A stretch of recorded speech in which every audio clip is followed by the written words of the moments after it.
Selamat pagi saudara-saudara. Kita mulai perkuliahan hari ini. Kita akan membahas chapter 1 yang berisi overview atas materi selama satu semester ke depan.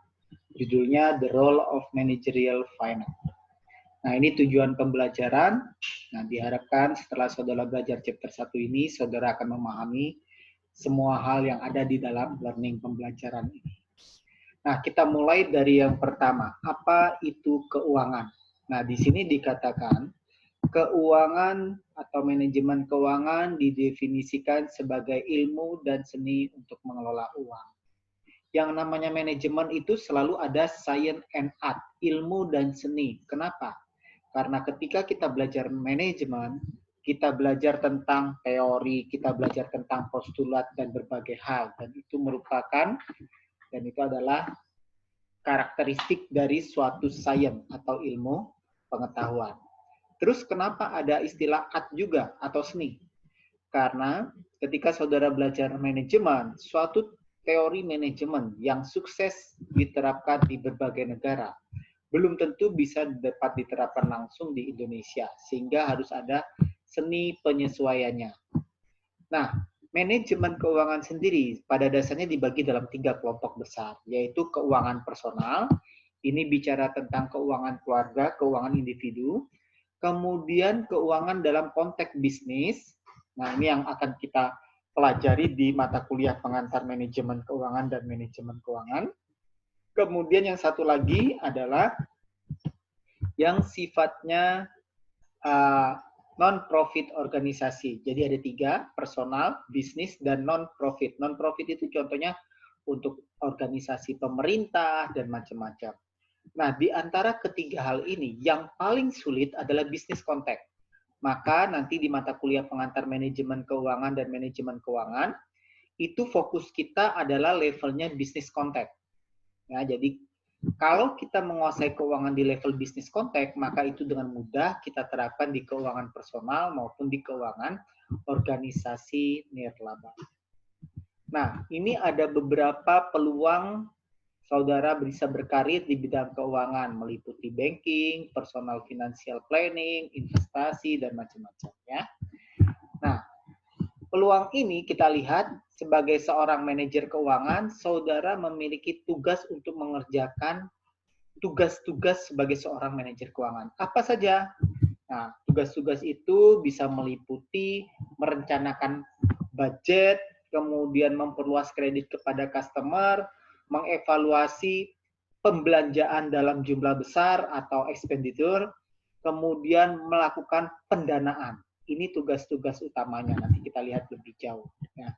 Nah, terus dalam kondisi seperti saat tahun 98 dan 2008, di mana terjadi financial crisis, bagaimana manajemen keuangan ini bisa memperbaiki kondisi ekonomi tersebut? Kita lihat bahwa dengan kondisi yang terjadi di belakangan akhir ini, nah kita melihat bahwa hampir semua kejadian itu disebabkan oleh praktik manajemen keuangan yang tidak benar.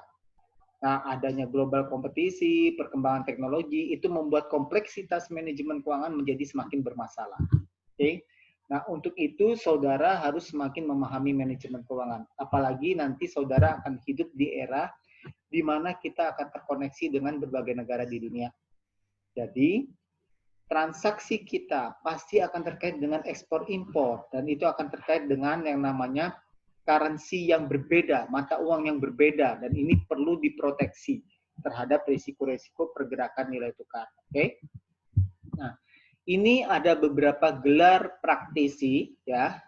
Jadi gelar itu ada 2, gelar akademik dan gelar praktisi. Kalau S1, S2, S3 itu adalah gelar akademik, sementara gelar profesi itu disyaratkan apabila Anda ingin masuk menjadi suatu profesi tertentu. Yang paling bergengsi di bidang keuangan adalah CFA, atau kita sebut Charter Financial Analyst. Kemudian, ini di Indonesia dia melakukan, CFA Indonesia ini melakukan kompetisi dan tiap tahun, nah, sejak tahun 2008, yang namanya konsentrasi keuangan Ubaya selalu masuk 5 besar versi CFA Indonesia. Nah, kita selalu masuk final, dan di tahun 2020 ini kita berada di nomor 4 nasional. Kemudian gelar yang bisa saudara ambil di Ubaya adalah namanya Certified Financial Planner. Nanti kalau saudara mengambil mata kuliah yang namanya keuangan personal, itu saudara akan lolos level 1 RFP. Di bawah CFP ini adalah namanya Register Financial Planner. Jadi untuk mahasiswa S1 itu levelnya RFP, itu ada beberapa level. Nah, kalau saudara lulus mata kuliah keuangan personal, saudara akan dianggap passing grade-nya melewati level 1 RFP, Register Financial Planner. Kemudian ada lagi profesional di bidang akuntansi ataupun di bidang financial management ya. Nah, bentuk bisnis pada dasarnya saya review sebentar, ini sudah ada di pengantar bisnis. Bentuk bisnis pada dasarnya ada 3, yaitu usaha perorangan atau sole proprietorship, kemudian partnership, usaha persekutuan, bisa dalam bentuk CV ataupun firma, dan yang terakhir corporation atau di Indonesia kita sebut sebagai perseroan terbatas. Masing-masing bentuk usaha ini, apakah itu usaha perorangan, usaha persekutuan maupun PT, itu masing-masing memiliki kekuatan dan kelemahan. Jadi kalau saudara mau buka bisnis, saudara harus lihat kira-kira bisnis Anda itu lebih pas menggunakan bentuk usaha perorangan, persekutuan, atau PT. Nah, kita lihat di sini ada struktur organisasi. Nah, nanti saudara akan mempelajari lebih dalam di teori organisasi dan manajemen sumber daya manusia. Ini adalah sistem di Amerika, di mana di sini ada yang namanya Board of Director. Di mana Board of Director ini isinya selain para eksekutif, juga isinya adalah para wakil dari pemegang saham. Nah, jadi mereka bisa berfungsi sebagai eksekutif, bisa juga berfungsi sebagai pengawas, duduk bersama-sama. Ya. Nah, ini beberapa karir di bidang manajemen keuangan. Ada financial analyst, capital expenditure manager. Kalau financial analyst itu melakukan perencanaan budget, kemudian melakukan analisis kinerja dan macam-macam. Kalau capital expenditure manager itu mengevaluasi proyek-proyek yang sifatnya jangka panjang, long term investment. Nah, dan seterusnya ya. Nah, ini yang penting karena ini akan ditanyakan pada saat saudara ujian komprehensif. Apa tujuan manajemen keuangan atau apa tujuan perusahaan? Nah, tujuan manajemen keuangan atau tujuan perusahaan ini adalah memaksimumkan kesejahteraan pemegang saham. Oke, sekali lagi saya ulangi, tujuannya memaksimumkan kesejahteraan pemegang saham, atau boleh juga saya nyebut memaksimumkan kekayaan pemegang saham, atau boleh juga saya sebut memaksimumkan harga saham. Loh, kenapa memaksimumkan harga saham? Karena kalau harga saham naik, maka kesejahteraan pemegang saham pun naik. Maka seorang manajemen keuangan itu cara dia berpikir itu gampang, selalu membandingkan antara return dan risk. Nah, return itu manfaat yang diperoleh, risiko itu biaya yang dikeluarkan. Nah, apakah suatu kebijakan itu akan lebih besar return atau lebih kecil dibanding risiko? Kalau returnnya lebih besar daripada risiko, maka tentu akan meningkatkan harga saham. Maka keputusan itu kita buat. Namun sebaliknya, kalau suatu kebijakan itu returnnya lebih kecil dibanding risiko, maka proyek itu kita tolak. Nah, kenapa tujuan perusahaan bukan memaksimumkan profit? Nah, kita lihat di sini. Sebagai contoh, profit itu dicerminkan melalui earning per share. Earning per share itu apa? Laba per lembar saham. Jadi saudara ingat waktu di pengantar bisnis, ada laporan laba rugi paling bawah net income. Ya, net income itu dibagi dengan jumlah saham beredar, maka disebut earning per share. Nah, katakanlah ada 2 proyek, yang satu rotor, yang satu valve. Tahun pertama rotor memperoleh laba 1,4, 1, dan 0,4, sehingga selama 3 tahun totalnya 2,8. Sementara valve 0,6, 1, dan 1,4 totalnya 3. Nah, kalau tujuan kita memaksimumkan profit, tentu kita akan melihat yang paling besar. Yang mana? Tentu valve. Karena valve total selama 3 tahun besar. Namun apakah keputusan ini benar? Hati-hati. Saudara lihat, di sini tahun pertama rotor sudah memperoleh 1,4. Sementara valve baru memperoleh 1,4 di tahun ketiga.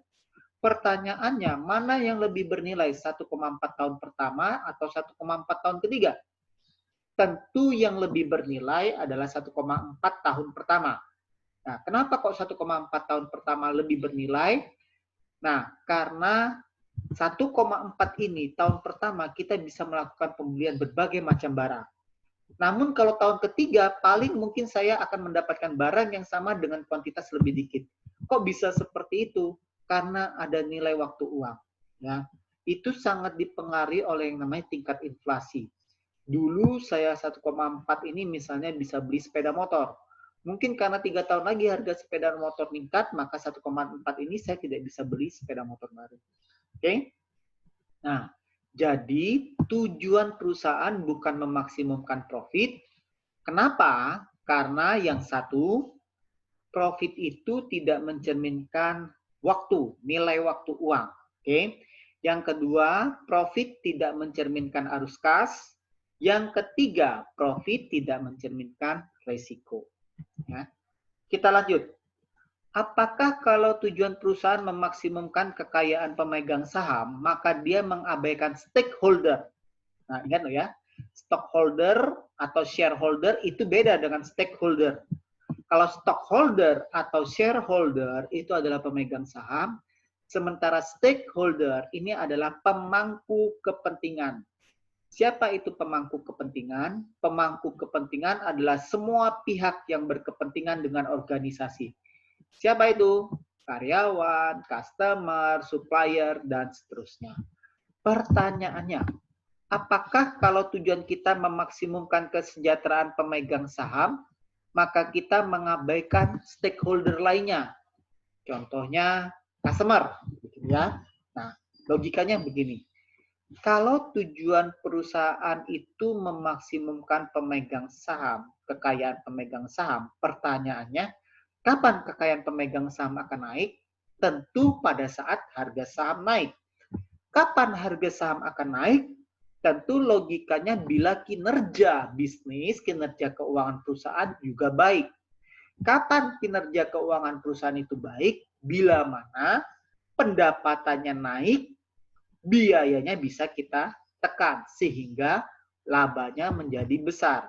Kapan penjualan bisa naik? Bila mana banyak customer yang membeli produk perusahaan.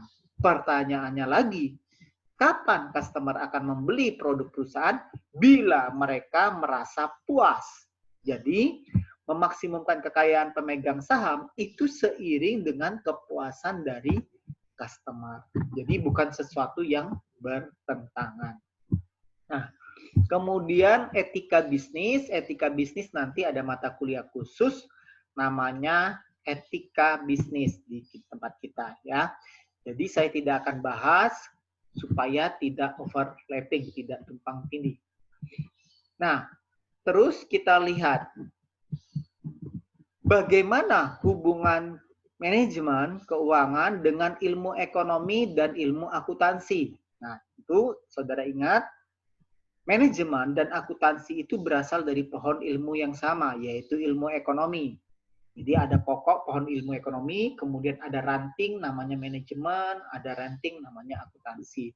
Seiring dengan perkembangan manajemen dan akuntansi, manajemen akhirnya muncul menjadi pohon ilmu baru dan akuntansi juga menjadi pohon ilmu baru. Nah, di dalam manajemen, ada manajemen keuangan, ada manajemen pemasaran, dan sebagainya. Pertanyaannya, apa hubungan manajemen keuangan dengan ilmu ekonomi? Nah, tentu saudara sudah belajar di pengantar ekonomi makro dan mikro. Nah, salah satu teori yang dipakai, yang kita sebut marginal analysis, kalau di ilmu ekonomi. Nah, marginal analysis itu mungkin saudara masih ingat MRMC, marginal revenue dan marginal cost. Nah, konsep ini juga dipakai di manajemen keuangan. Sama seperti tadi, risk and return. Kita selalu membandingkan antara cost sama benefit. Kalau istilah keuangan, risk and return. Benefit itu adalah return, cost itu adalah risiko. Nah, sekarang kita lihat contoh seperti ini.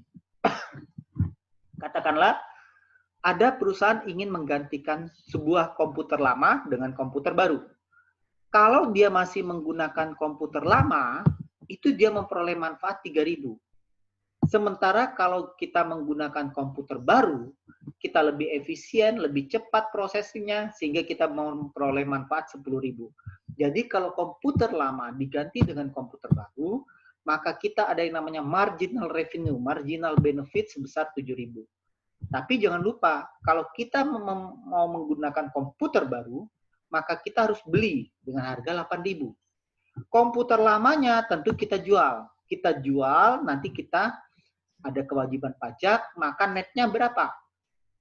Hasil penjualan dikurangi pajak kepada pemerintah, katakanlah hasilnya 2.000. Nah, berarti real kita keluar untuk membeli komputer baru adalah 8.000 biaya beli komputer baru dikurangi hasil penjualan komputer lama setelah pajak yaitu 2.000. Totalnya real cost saya adalah 6.000. Nah, kita bandingkan. Ternyata marginal benefit 7.000, marginal cost-nya 6.000, berarti ada manfaat yang lebih sebesar Rp1.000. Berarti kita bisa berkesimpulan marginal revenue atau marginal benefit lebih besar daripada marginal cost. Maka keputusan kita adalah ganti komputer lama menjadi komputer baru. Nah, terus bagaimana hubungan manajemen keuangan sama akuntansi? Nah, Anda harus bedakan. Kalau manajemen keuangan, kita mulai dari akuntansi terlebih dahulu. Akuntansi itu mencatat semua transaksi yang terjadi hingga diolah menjadi yang namanya laporan keuangan. Nah, terus bagaimana dengan manajemen keuangan? Manajemen keuangan menggunakan laporan keuangan tersebut dipergunakan untuk 3 aktivitas utama. Yang pertama investasi, yang kedua financing, pendanaan, yang ketiga pengelolaan keuangan sehari-hari. Jadi perspektifnya, kalau manajemen keuangan itu menggunakan laporan keuangan untuk memprediksi ke depan terkait dengan investasi, pendanaan atau financing, kemudian yang ketiga terkait dengan pengelolaan keuangan sehari-hari. Nah, perbedaan dengan akuntansi berikutnya adalah kalau akuntansi itu menggunakan prinsip accrual method, sementara orang keuangan lebih berprinsip pada cash basis. Apa beda accrual sama cash basis? Itu tercermin dari 2 laporan keuangan waktu saudara ngambil pengantar bisnis. Di pengantar bisnis ada 2 laporan keuangan penting, yaitu laporan laba rugi dan laporan arus kas. Laporan laba rugi dibangun dengan konsep metode accrual. Sementara laporan arus kas dibangun dengan prinsip cash basis. Apa sih accrual basis? Apa sih cash basis? Accrual basis itu pencatatan dilakukan ketika terjadinya transaksi. Entah itu transaksi masuk atau transaksi keluar. Nah, sementara cash basis adalah pencatatan dilakukan ketika terjadinya cash masuk atau cash keluar. Nah, beda. Kita lihat contohnya. Contohnya ada perusahaan namanya Nassau itu menjual yacht, kapal persiar, dengan harga 100.000. Tetapi dia jual secara kredit. Berarti uangnya kan belum diterima. 100% still uncollected. Nah, ketika dia menjual kapal pesiar tersebut, tentu kapal pesiarnya sudah jadi. Nah, biaya untuk tenaga kerja, bahan baku, dan biaya overhead lainnya itu katakanlah semuanya 80.000. Pasti ini sudah keluar. Kenapa sudah keluar? Karena kapalnya sudah jadi. Nah, bagaimana sekarang transaksi ini kita lihat dari sisi laporan laba rugi dan laporan arus kas, alias accrual sama cash basis. Kita lihat. Dari sisi laporan laba rugi, ketika perusahaan menjual yang namanya kapal persiar tersebut akan dicatat sebagai revenue sebesar 100.000 meskipun uangnya belum diterima. Cost-nya berapa? 80.000 karena dia sudah keluarkan untuk bayar tenaga kerja, bahan baku, dan overhead. Berarti dia laba berapa? Net labanya sebesar 20.000. Tapi dari sisi cash basis berbeda laporan arus kasnya. Dalam laporan arus kas, kita hanya mencatat cash masuk dan cash keluar. Pada saat dalam kasus Nassau ini, pada saat dia menjual, 100% still uncollected.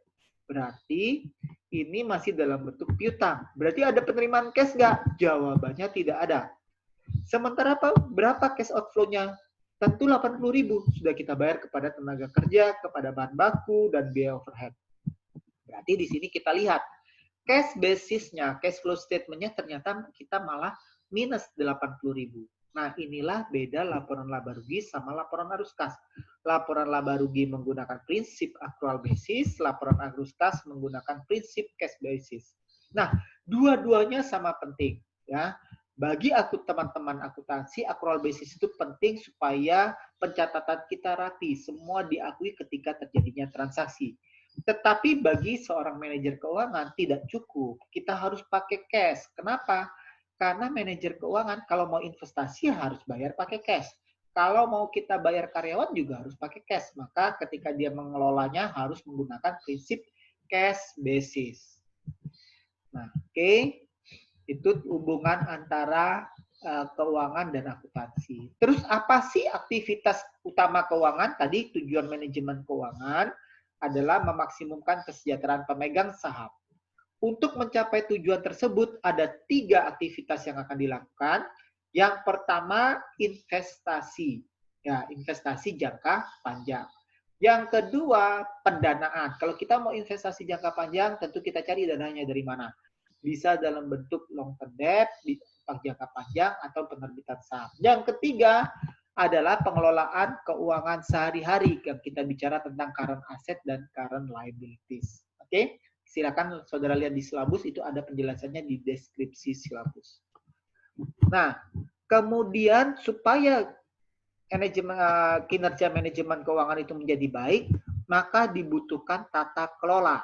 Nah, terkait dengan tata kelola, maka kita lihat terlebih dahulu, investor itu ada 2 macam. Individual investor sama investor lembaga. Kalau kita yang sendiri yang melakukan investasi, maka kita termasuk kategori individual investor. Akan tetapi, kalau lembaga dana pensiun, perusahaan asuransi yang melakukan investasi, dia termasuk dalam institutional investor. Nah, tentu di dalam perusahaan itu ada tata kelola, ada aturan-aturan yang harus dibuat supaya semua menjadi berjalan dengan baik. Nah, itu yang kita sebut sebagai good corporate governance. Nah, good corporate governance ini penting dalam rangka apa? Mengurangi terjadinya masalah agensi problem. Nah, apa sih agensi problem itu? Nah, kita mulai dari yang pertama, agensi relationship. Nah, ini di belakang ada penjelasan dalam bahasa Indonesianya. Nah, yang namanya agensi teori keagenan, itu dimulai dari agensi relationship. Apa itu? Agensi relationship terjadi bila mana ada 2 pihak, yang satu disebut prinsipal atau pemilik, yang satunya disebut agen, contohnya manajemen. Kemudian prinsipal memberikan wewenang kepada agen untuk mengelola perusahaan demi kepentingan si agen. Itulah yang disebut agensi relationship. Nah, namun dalam prakteknya mungkin nggak agen atau manajemen itu menyalahgunakan kewenangannya. Dalam arti dia mementingkan diri sendiri. Sangat mungkin. Maka muncullah yang namanya agensi konflik atau agensi problem. Beberapa konflik yang mungkin terjadi itu adalah pemegang saham versus manajer, pemegang saham versus kreditor, pemegang saham versus mayoritas versus minoritas. Apakah konflik ini akan kita biarkan? Tidak, konflik ini harus diatasi. Maka muncul yang namanya agensi cost, biaya keagenan. Agensi cost berarti apa? Biaya yang harus dikeluarkan untuk mengurangi konflik. Nah, dapat berupa apa agensi cost itu? Pertama, biaya audit untuk pengawasan. Jadi kita sewa auditor. Yang kedua, compensation plan agar tujuan pemegang saham dan tujuan manajemen itu konvergen, satu, searah gitu ya. Kemudian ancaman takeover. Ancaman takeover itu artinya pemegang saham bisa saja mengancam direkturnya. Kalau kalian tidak mengelola perusahaan dengan baik, kalian saya pecat. Nah, itu terkait dengan yang namanya teori keagenan. Oke, chapter 1 sudah selesai, nanti kita bisa lanjutkan ke chapter berikutnya. Oke, sampai ketemu di lain waktu. Selamat pagi, selamat siang.